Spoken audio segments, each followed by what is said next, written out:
അമൃതവർഷിണി രാഗം നല്ല ശുഭ കാര്യം നടക്കുമ്പോൾ പിന്നെ മേലെ നിന്ന് ആകാശം തന്നെ ഈ വർഷം ചൊരി പൂക്കൾ ഇത് കണ്ടത് ഈ കാണുന്നത് മഴയല്ല പൂക്കളാണ് ആകാശത്തിന്റെ ആനന്ദ ഭാഷം എന്ന് പറയാം. ഇത് പറയാൻ കാരണം ഇവിടെ ഇരിക്കുന്ന ഒരു കുട്ടി പിന്നെ ആരാധ്യ ഷൈജു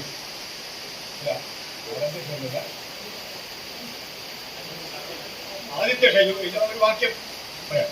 അപ്പോൾ പറഞ്ഞത് ഈ പുസ്തകം വായിച്ചപ്പോൾ എന്റെ മനസ്സിലെ ആകാശം വികസിക്കുക. ഞാൻ അത്ഭുതപ്പെട്ടു ആ വാക്യം കണ്ടു. ഈ പുസ്തകം വായിച്ചപ്പോൾ എന്റെ മനസ്സിലെ ആകാശം വികസിച്ചു വരും. എന്തൊരു വാക്യാണ്!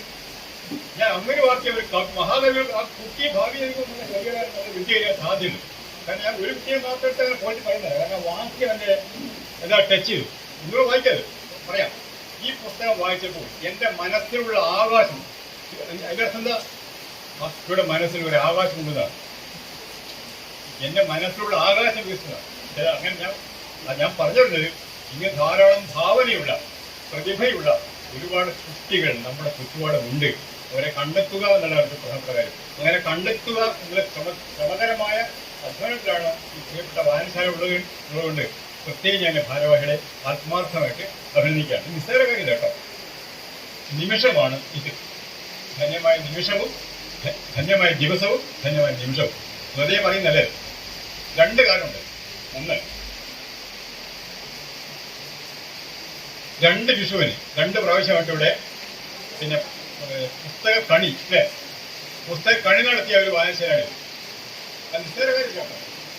പുസ്തക കണി നടത്താൻ അതിലൊരു മതേതരത്തിന്റെ അംശമുണ്ട്, ഒരു ജനകീയ തലമുണ്ട്. നമ്മുടെ വീട്ടിൽ വേറെ ആരും ഇല്ല. നമ്മുടെ വീട്ടിൽ ഒരിക്കൽ കണി കാണാൻ വേണ്ടി വേറെ ആരും സംഭവിച്ചോ? ചിലപ്പോ പൈസ ഇത് കൊടുക്കുമായിരിക്കും, ദക്ഷിണ കൊടുക്കുമായിരിക്കും, അപ്പം കൊടുക്കുമായിരിക്കും. പക്ഷെ ഉള്ളിൽ കയറാൻ കണി കാണാൻ സമ്മതിക്കുന്നുണ്ടാകും. പക്ഷെ ഈ കണി എന്താണ്? വിശിഷ്ടമായ കണിയാണ്. ആർക്കും വരാം. ജാതിയോ മതമോ രാഷ്ട്രമോ ഒരു വ്യത്യാസമില്ല. അതാണ് വിശിഷ്ടമായ കണി എന്ന് പറയാൻ. അതാണ് പക്ഷേ പിന്നെ മറ്റൊരു കാരണം കൂടി ഉള്ളത്. എന്താ കാരണം? കുറച്ച് സ്ത്രീകൾ കൂടി പോകും. അതിന് പെട്ടെന്ന് പറഞ്ഞ് നിർത്താം. പ്രസംഗമൊന്നുമില്ല, പെട്ടെന്ന് നിർത്തും. ഈ പുസ്തകത്തിനെ കണി വെച്ചുകൊണ്ട് മാത്രം കാര്യമില്ല.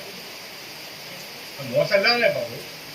പുസ്തകം പണ്ട് നമ്മൾ കോപ്പി ചെയ്തിരുന്നു. പണ്ട് പഴയ ആൾക്കാരൊക്കെ അറിയാം, ഓർമ്മയില്ല അല്ലേ? പശു പലം നിറം, പാൽ ഒരു നിറം, ആരോഗ്യം പരമധനം കൂടുതൽ എഴുതും. പുസ്തകം പൊന്നുപോലെ സൂക്ഷിക്കേണ്ടതാണ്. യഥാർത്ഥ പുസ്തകം പൊന്നുപോലെ സൂക്ഷിക്കുകയല്ല വേണ്ടത്, പുസ്തകം ഇരുമ്പ് പോലെ ഉപയോഗിക്കാണ് വേണ്ടത്. ശരി, അതാണ് ഉദ്ദേശിച്ചത്. നമ്മൾ പലപ്പോഴും ചെയ്യുന്നത് പുസ്തകം പൊന്നുപോലെ സൂക്ഷിക്കുകയാണ്. ഒന്നാം തരം ഷെൽഫിൽ അടച്ച് പൂട്ടി വെക്കുകയാണ് പലപ്പോഴും പുസ്തകങ്ങൾ. ഞാൻ ആരും കുറ്റം പറയുന്നില്ല. പലപ്പോഴും അല്ലേ, കുട്ടികൾ എന്ത് ചെയ്തു? അടച്ചു വെച്ച പുസ്തകങ്ങളെ തുറന്നെടുത്തിട്ട് വായിക്കുന്നതാണ്. പുസ്തകത്തിൽ ജീവനുണ്ട്. എപ്പോഴും ജീവൻ വെക്കുക.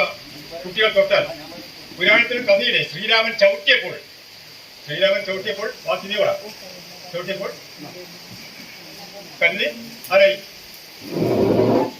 കല്ലൊരു പെണ്ണായി, കല്ലൊരു സുന്ദരിയായി. പാദസ്പർശം കല്ല് പെണ്ണായി. അതുപോലെ കല്ലിനെ പോലെ കിടക്കുന്ന ഒരുപാട് കല്ലുകളാണ് അവിടെയുള്ള പുസ്തകങ്ങൾ. വെറും ജീവനകത്ത് കടലാസിലാണ്. എപ്പോഴാണ് ജീവ വെക്കുക? എപ്പോഴാണ് ജീവ വെക്കുക? അശോക പുഷ്പത്തെ പറ്റി കാളേശം പറഞ്ഞു. അശോക പുഷ്പത്തിന് വേണ്ടി നല്ലൊരു സ്ത്രീ ചവിട്ടിയാൽ ആ പുഷ്പം പൂത്തുലയുന്നതാണ്. അശോകന്മാരെ പൂത്തുലയുന്നതാണ്. അതുപോലെ കുട്ടികൾ തൊട്ട പുസ്തകങ്ങൾ പൂത്തുലയും. ഇല്ലെങ്കിലോ ചെതറി പിടിക്കും. ഞാൻ പറഞ്ഞത് പുസ്തകം കണി കണ്ടതുകൊണ്ട് മാത്രം കാര്യമൊന്നുമില്ല. കണി കണ്ടതുകൊണ്ട് വലിയ മഹത്വം തന്നെയാണ്. കാരണം കേരളത്തിലെ 10,000 പുസ്തകങ്ങളുണ്ട്. കേരളത്തിൽ 10,000 വായനശാലകളുണ്ട്. 9,800